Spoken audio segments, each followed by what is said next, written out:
Syekh Abdul Qadir Al-Jailani dapat membaca hati dan pikiran para muridnya. Dikisahkan bahwa sekelompok orang berkumpul dekat Syekh Abdul Qadir Al-Jailani berharap dapat mendengarkan ceramah beliau. Namun, Syekh Abdul Qadir Al-Jailani duduk sangat lama, tanpa berkata sepatah kata pun. Jamaah juga duduk menanti dengan tenang. Tiba-tiba mereka diliputi kenikmatan, pikiran, dan imajinasi mereka seakan-akan hilang. Lalu semuanya secara berbarengan memikirkan hal sama, apa yang tengah dipikirkan Syekh. Secepat pertanyaan itu muncul dalam pikiran mereka, Syekh Abdul Qadir Al-Jailani berkata, "Baru saja, seseorang tiba-tiba datang dari Makkah bertaubat di depanku lalu pulang kembali." Jamaah berpikir serentak, mengapa orang yang dapat terbang langsung dari Makkah ke Baghdad perlu bertaubat? Syekh Abdul Qadir Al-Jailani berkata, terbang di udara adalah satu hal, namun merasakan cinta adalah hal lain. Aku telah mengajarinya bagaimana mencinta. Syekh Abdullah Sayyad mengkisahkan bahwa ketika itu tahun 560 Hijriah. Aku menjadi salah seorang murid di madrasah Syekh Abdul Qadir Al-Jailani. Suatu hari, aku melihatnya pergi meninggalkan rumah dengan tongkat di tangannya. Aku berkata dalam hati, andai saja ia memperlihatkan keajaiban melalui tongkat itu. Tiba-tiba ia menoleh kepadaku, tersenyum, lalu mengetupkan tongkatnya ke pasir. Tiba-tiba tongkat berubah menjadi cahaya yang memancar ke langit, menyinari segalanya selama 1 jam. Kemudian ia memegang cahaya itu, dan seketika berubah kembali menjadi tongkat. Beliau memandangku lagi dan berkata, "Hai Zaid, itukah yang kau inginkan?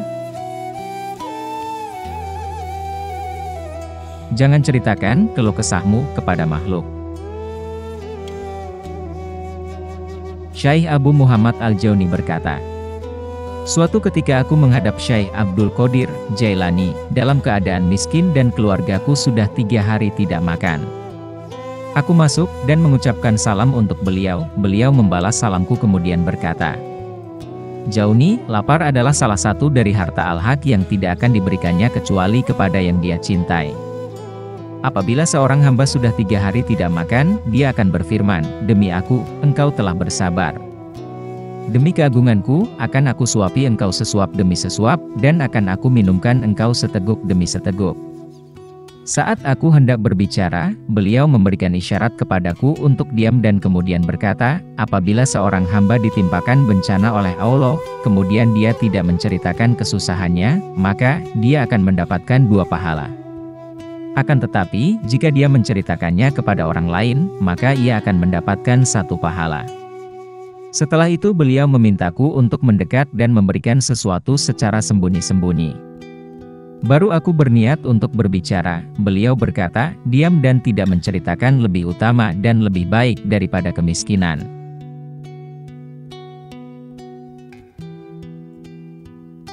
Pertemuan Syekh Abu Wafa dengan Syekh Abdul Qadir Al-Jailani.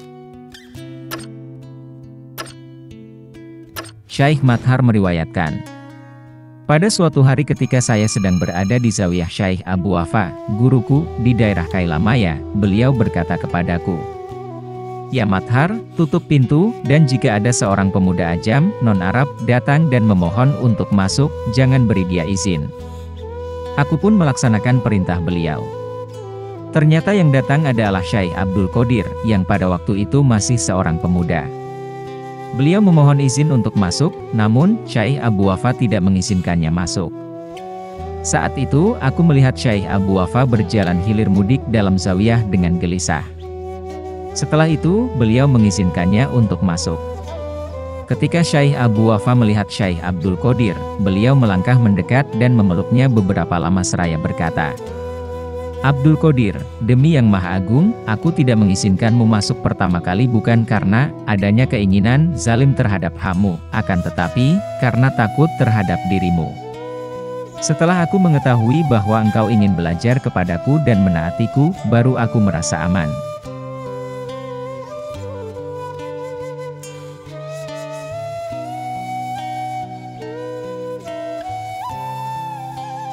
Seorang wali yang hatinya telah tergelincir.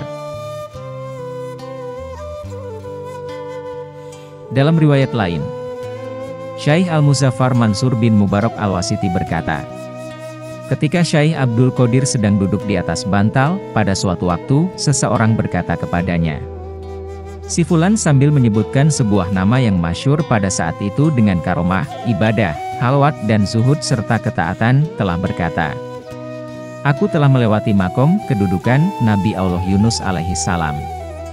Hal ini tidak mungkin, karena kedudukan wali di bawah Nabi."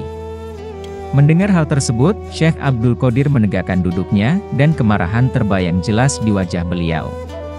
Sambil melemparkan bantal tempatnya duduk, beliau berkata, hatinya telah tergelincir. Mendengar hal tersebut kami pun pergi menemui orang tersebut dan mendapatinya telah meninggal dunia mendadak, tanpa ada sakit sebelumnya. Setelah itu, aku berjumpa dengannya di dalam mimpi, dengan rupa yang menawan, aku bertanya kepadanya, "Apa yang Allah lakukan terhadapmu?" Ketika itu, Allah Subhanahu wa Ta'ala telah mengampuniku serta merelakan perkataanku terhadap Nabi Yunus alaihi salam. Syekh Abdul Qadirlah penyelamatku dari Allah dan Nabi Yunus alaihi salam. Karena berkahnya aku mendapatkan kebajikan yang sangat banyak dari Allah.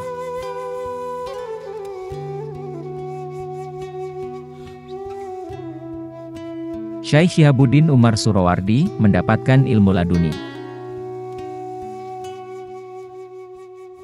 Syekh Syihabuddin Umar As-Surawardi berkata, "Dulu saat aku masih muda, aku menenggelamkan diriku untuk mempelajari ilmu kalam. Aku hafal berbagai karangan dalam bidang tersebut, dan segera menjadi seorang pakarnya. Pamanku telah memperingatkanku akan hal tersebut. Namun aku tidak memperdulikannya. Sampai pada suatu hari, aku dan dia pergi sowan kepada Syekh Abdul Qadir. Beliau berkata kepadaku, 'Umar, Allah Subhanahu wa Ta'ala berfirman, Hai orang-orang yang beriman, apabila kamu mengadakan pembicaraan khusus dengan Rasul, hendaklah kamu mengeluarkan sedekah kepada orang miskin sebelum pembicaraan itu." Quran Surat Al-Mujadilah ayat 12. Kami adalah orang-orang yang kalbunya selalu mendapatkan bisikan dari Allah. Sekarang lihatlah bagaimana posisimu di hadapan Allah agar engkau dapat melihat keberkahan melihatnya. Ketika kami sudah duduk di hadapannya, pamanku berkata kepada beliau, "Keponakanku ini menyibukkan dirinya dengan ilmu kalam. Aku sudah larang dia, tapi dia tidak mematuhiku." Mendengar penuturan pamanku, beliau, Syekh Abdul Qadir, mengulurkan tangannya yang penuh berkah ke dadaku dan berkata, "Kitab apa saja yang telah engkau hafal?" Aku menjawab dengan menyebutkan berbagai kitab yang telah aku hafal. Demi Allah, saat beliau mengangkat tangannya dari dadaku, tidak ada satu kata pun dari kitab-kitab yang tadinya aku hafal di luar kepala, yang masih aku ingat. Saat itu juga Allah telah melupakan aku tentang berbagai masalahnya dan menanamkan dalam dadaku ilmu laduni. Aku bangkit dari hadapannya, sambil berbicara dalam bahasa hikmah. Lalu beliau berkata kepadaku, "Umar, engkau adalah orang terakhir yang termasuk golongan orang-orang masyhur Irak."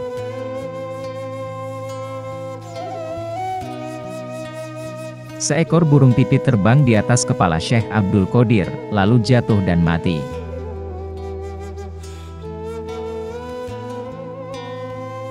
Syekh Abdul Qadir sedang berwudu, tiba-tiba, beliau dikotori oleh seekor burung pipit yang sedang terbang di atas kepala beliau.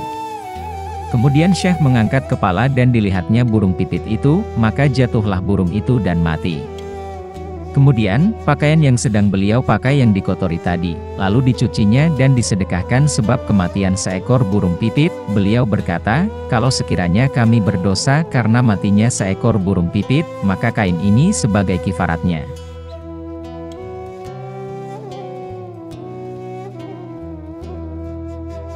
Syekh Abdul Qadir mengusap burung elang yang terputus kepalanya dan terbang kembali. Diriwayatkan sebagian dari karomah Syekh Abdul Qadir. Pada suatu hari, Syekh Abdul Qadir sedang mengadakan pengajian di hadapan murid-muridnya di madrasah yang beliau pimpin. Waktu itu, keadaan cuaca sangat buruk, angin berhembus dengan kencangnya, tiba-tiba, muncul seekor burung elang melewati atap madrasah, dengan suara yang keras hingar-bingar mengganggu orang yang hadir di majelis pengajian, maka beliau berkata, "Wahai angin, potonglah kepalanya." Lalu angin bertiup dengan kencangnya memotong kepala burung elang sehingga terpisah dari badannya, dan jatuh di hadapan Syekh. Kemudian, beliau turun dari kursinya mengambil bangkai burung elang itu dan meletakkannya di atas tangan beliau. Diusapnya burung itu dengan membaca, Bismillahirrohmanirrohim. Tiba-tiba burung elang hidup kembali, kemudian terbang lagi dengan izin Allah Subhanahu wa Ta'ala, dan hal ini disaksikan oleh segenap jamaah pengajian.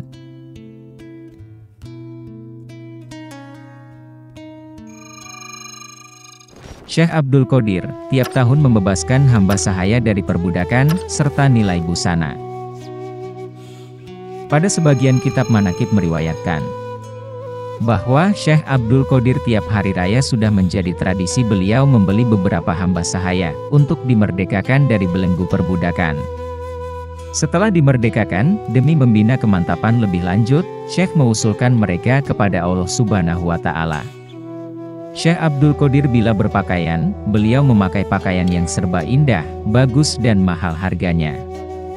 Nilai kainnya harga per kilonya seharga 10.000 dinar, dan tutup kepalanya seharga 70.000 dinar.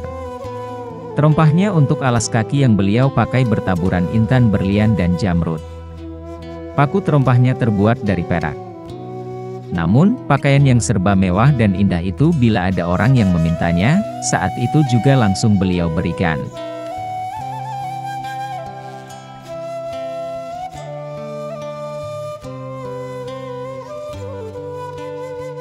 Riyadhah Syekh Abdul Qadir Al-Jailani. Melalui diri beliau, lebih dari 5.000 orang Yahudi dan Kristen menjadi Muslim. Lebih dari 100.000 bajingan, penjahat, pembunuh, pencuri dan perampok, bertaubat dan menjadi orang soleh. Beliau menuturkan bagaimana beliau mencapai keutamaan itu. Selama 25 tahun, aku berkelana di padang Sahara Irak. Aku tidur di reruntuhan bangunan. Selama 12 tahun aku menyepi di sebuah reruntuhan kastil di Sahara Shustar, yang berjarak 12 hari perjalanan dari Baghdad. Aku berjanji kepada Tuhanku, bahwa aku tidak akan makan dan minum sebelum meraih kesempurnaan ruhani. Pada hari ke-40, seseorang datang membawa setumpuk roti dan makanan, kemudian meletakkannya di depanku. Lalu ia menghilang. Tubuhku berteriak, aku lapar, aku lapar. Nafsuku berbisik, janjimu telah kau tepati. Mengapa kau tidak makan? Tetapi aku tidak melanggar sumpahku kepada Allah.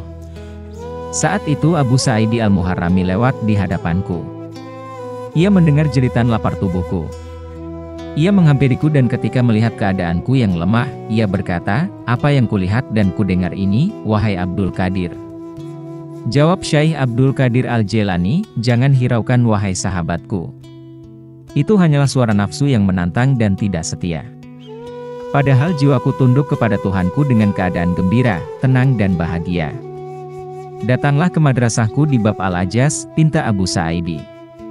Aku tak menjawabnya, namun dalam hatiku berkata, aku takkan meninggalkan tempat ini hingga datang perintah Allah. Tak lama setelah itu, Nabi Khidir datang dan berkata, pergilah dan ikutlah bersama Abu Sa'idi. Setelah menerima perintah itu, aku pergi ke Baghdad, ke madrasah Abu Sa'idi. Kudapati ia sedang menungguku di depan pintu. Aku telah memintamu untuk datang, katanya. Lalu ia memberiku jubah darwis. Sejak saat itu, aku tak pernah meninggalkannya. Selama 40 tahun aku tak pernah tidur malam. Aku mendirikan sholat subuh dengan wudhu sholat isya. Aku membaca Al-Quran setiap malam untuk menghilangkan kantuk. Aku berdiri dengan satu kaki dan bersandar ke dinding dengan satu tangan. Aku tidak beranjak dari posisiku hingga hatam Al-Quran. Ketika rasa kantuk tak dapat kutahan, satu suara akan menyeru dan mengejutkan seluruh tubuhku, hai Abdul Qadir, aku tidak menciptakanmu untuk tidur. Kau bukan apa-apa. Kuberikan kepadamu kehidupan. Karena itu, meskipun kau hidup, kau tidak mengenal kami.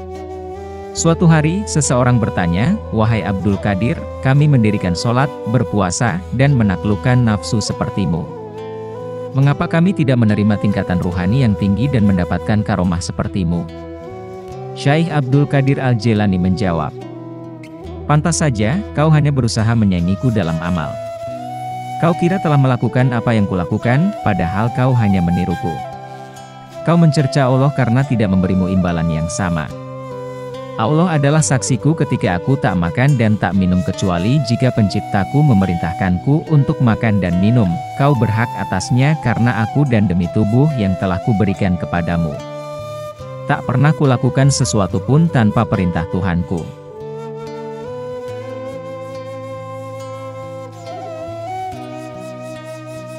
Syekh Abdul Qadir menerima makanan yang turun dari langit. Diriwayatkan, pada waktu Syekh Abdul Qadir sedang berhalwat selama 40 hari lamanya, beliau bermaksud dengan niat yang kuat, yaitu tidak akan minum dan makan berupa makanan dunia, terkecuali kalau makanan itu turun dari langit, dan air untuk minum pada waktu berbuka puasa. Tinggal 20 hari lagi menuju hari yang ke-40, terbukalah langit-langit atap rumahnya. Dikala itu, datang seorang laki-laki, membawa wadah tempat buah-buahan, yang dipegang dengan kedua belah tangannya, yang berisikan aneka ragam buah-buahan, yang langka adanya, rupanya bagus, serta mengagumkan mata. Lalu dihidangkan kepada Syekh, beliau berkata, "Ini makanan dari mana?" Sang pembawa tadi menjawab, "Ini dari alam malakut dan jamuan ini untuk Syekh." Syekh menjawab, "Jauhkan wadah itu dari pandanganku, karena emas dan perak diharamkan oleh Rasulullah." Kemudian wadah yang terbuat dari emas dan perak itu dibawa kembali. Pada waktu akan berbuka puasa datang berkunjung malaikat sambil berkata, "Wahai Abdul Qadir, ini jamuan dari Allah Subhanahu wa Ta'ala." Disodorkan baki yang penuh diisi makanan, lalu beliau terima dan beliau makan bersama-sama dengan para pelayannya.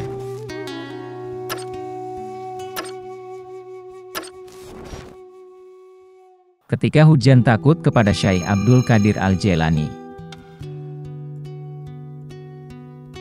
Syekh Ali bin Musafir menuturkan, "Bersama ribuan orang lainnya, aku berkumpul untuk mendengarkan ceramah Syekh Abdul Qadir Al-Jailani di tempat terbuka. Ketika ia berbicara, hujan turun lebat, dan sebagian orang mulai meninggalkan majelis. Langit tertutup awan pekat. Syekh Abdul Qadir Al-Jailani lalu menengadahkan tangannya seraya berdoa. Ya Allah, aku telah berusaha mengumpulkan manusia demi Engkau, apakah Engkau menjauhkan mereka dariku? Tak lama kemudian hujan pun berhenti. Tak ada setetes pun air hujan turun, hingga Syekh Abdul Qadir Al-Jailani selesai berceramah, meskipun di luar tempat kami berkumpul, hujan turun dengan derasnya.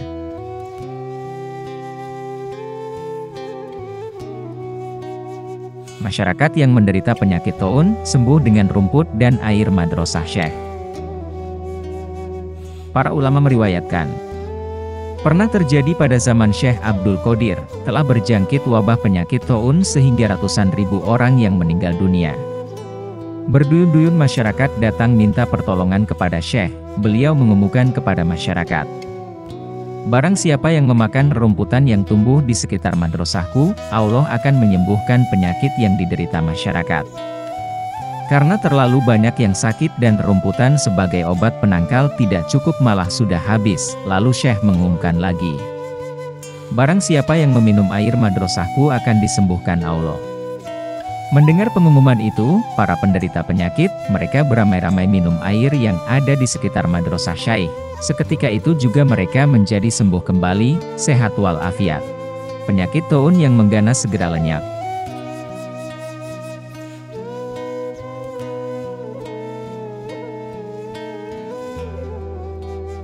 Takluknya orang terkaya Baghdad di hadapan Syekh Abdul Qadir Al-Jailani. Dikisahkan bahwa Abdus Somad bin Humam termasuk orang terkaya di Baghdad. Ia dikenal sangat cinta dunia, sombong, dan takabur. Ia bangga telah memiliki dunia, dan banyak orang yang bekerja kepadanya. Ia mengira dapat menguasai dan memerintah mereka untuk melakukan apa saja sesenang hatinya. Sebagai materialis sejati, ia terang-terangan tidak menyukai Syekh Abdul Qadir Al-Jailani dan mengingkari karomahnya. Ia menuturkan pengalamannya berikut ini. "Sebagaimana kalian ketahui, aku tak pernah menyukai Syekh Abdul Qadir Al-Jailani. Meskipun kekayaanku berlimpah, dan aku dapat memiliki apapun yang aku inginkan, aku tak pernah merasa puas, senang dan tenang. Pada suatu Jumat, ketika aku lewat di dekat madrasahnya, aku mendengar azan, aku berkata dalam hati, apa sih keunggulan orang ini? yang telah menarik perhatian banyak orang melalui karomahnya? Aku akan sholat Jumat di masjidnya. Masjid itu telah penuh sesak.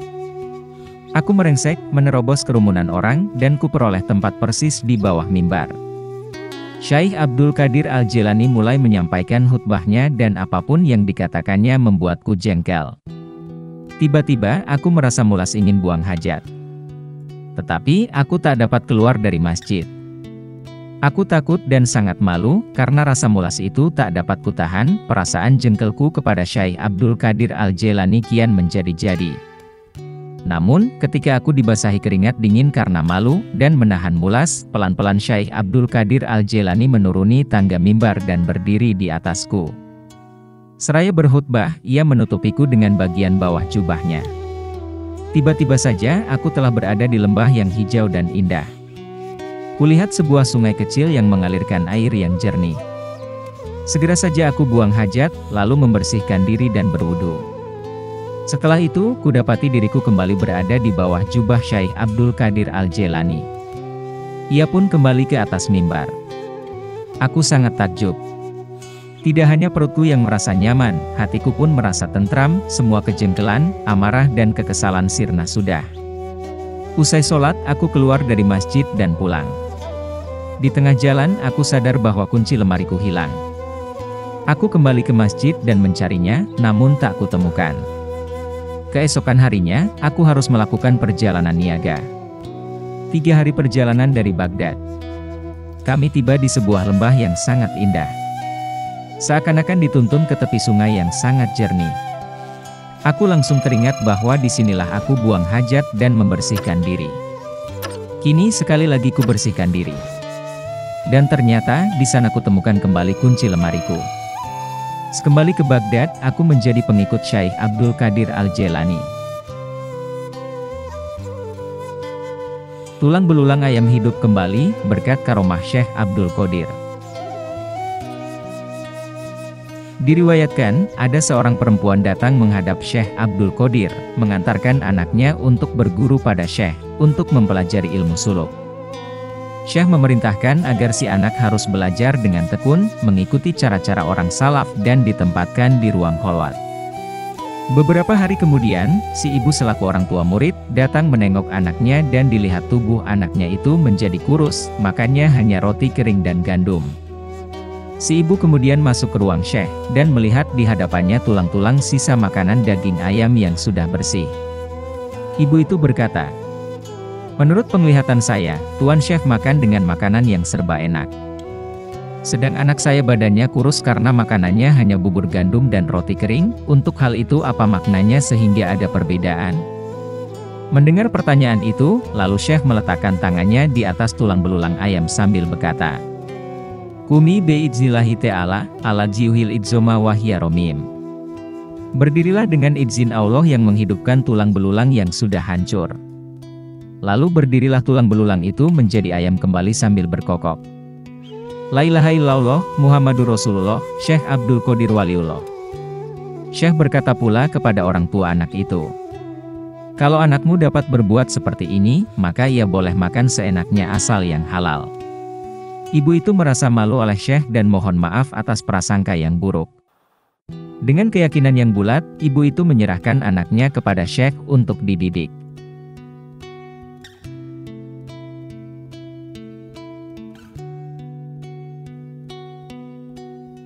Anjing penjaga istal Syekh Abdul Qadir membunuh seekor harimau. Diriwayatkan bahwa Syekh Ahmad Zandah, bila berkunjung bersilaturahmi kepada para waliullah, ia selalu menunggang seekor harimau, dan bagi pribumi yang dikunjunginya harus menyediakan seekor sapi untuk pangan harimaunya. Pada waktu ia berkunjung kepada Syekh Abdul Qadir, dimintanya seekor sapi yang digunakan sebagai penarik timba air setiap harinya, karena kebetulan sapi itu yang dilihatnya. Sementara harimau sedang mengintai sapi yang menjadi mangsanya, tidak diketahui sebelumnya bahwa di situ ada seekor anjing galak penjaga istal kuda kepunyaan Syekh. Tiba-tiba anjing itu menyerang, menerkam harimau dan digigitnya hingga mati. Ahmad Zandah terkejut, timbul perasaan malu pada dirinya, dengan merendahkan diri dan sikap hormat segera ia menghadap Syekh lalu mencium tangan beliau.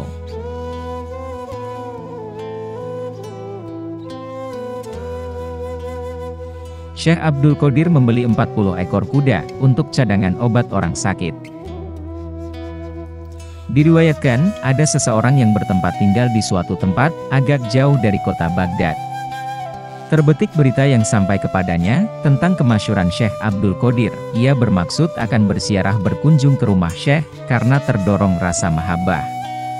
Setiba di kota Baghdad, ia tercengang keheran-heranan melihat bangunan istal kuda kepunyaan Syekh. Sangat megah dan bagus, papan lantai istalnya, dibuat dari emas dan perak, pelananya dibuat dari sutra dewangga yang indah warnanya, kudanya ada 40 ekor semuanya bagus dan mulus, sehingga kebagusannya tidak ada tolak bandingannya. Terlintas dalam hatinya prasangka yang kurang baik, bisikan hatinya berbicara. Konon dikatakan orang ia seorang wali, tetapi mengapa kenyataannya jauh berbeda sekali? Ia seorang penggemar pencinta dunia. Di mana ada seorang wali yang cenderung mencintai dunia. Sikap perilaku semacam begini tidak pantas diberikan gelar waliullah, kekasih Allah. Semula ia ingin bertemu dengan Syekh. Seketika itu juga dibatalkan niatnya tadi, lalu ia bertamu kepada seseorang di kota itu. Selang beberapa hari kemudian, ia jatuh sakit, dan penyakitnya sangat parah.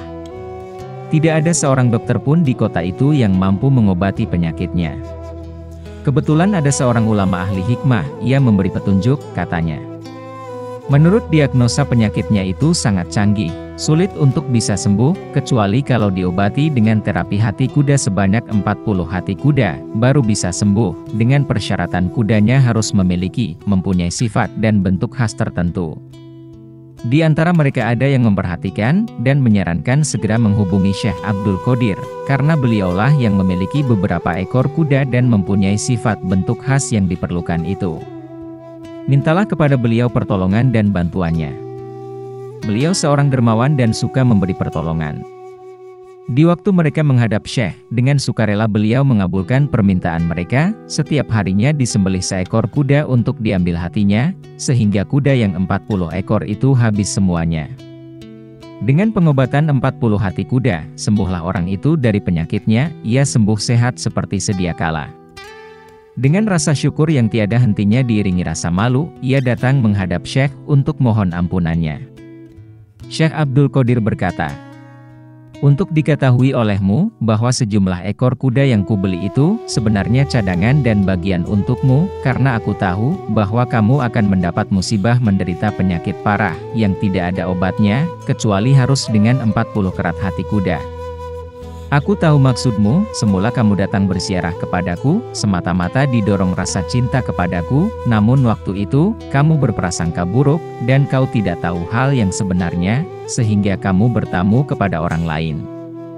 Setelah mendengar penjelasan itu, ia merasa banyak bersalah dan segera ia bertobat, lalu Syekh meluruskan dan memantapkan keyakinannya.